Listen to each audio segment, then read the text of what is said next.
bishaan kattaa keessa futtaafachista waan hin jirre gara jiraatti ni waamta lafee lafa onaaf lubbuun ni deebisa miiluu kee tokkitti dachee roomisiista.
Machi hundinuu gadi gadi jedha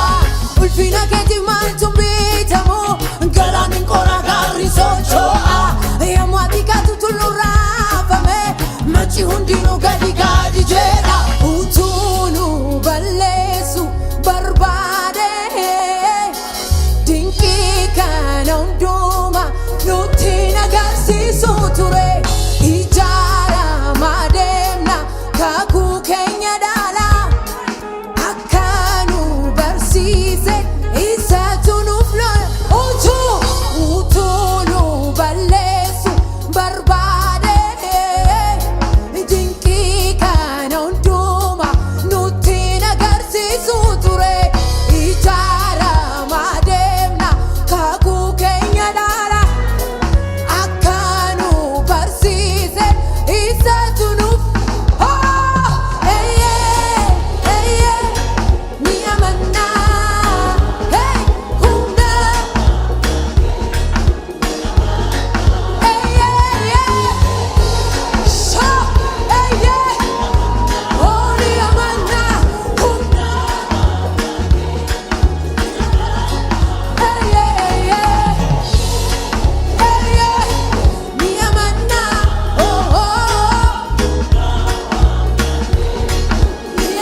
Baqanne olololol janna maqaan isaa qulqulluun nuuf ta'eera ogaachana isumaan of jajna isa dhaadannoo keenya haleluuyaa dimbii jabaadha maqaan waaqayyoo keenya gara isaatti baqanne olololol janna maqaan isaa qulqulluun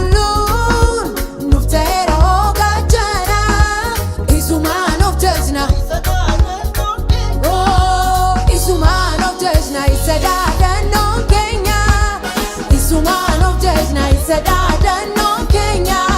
Yesuusiin of jajna sadadannoo keenya Yesuusiin of jajna sadadannoo keenya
keessanitti namantu dhugaadha kun waaqayyo guddaadha waaqayyo jabaadha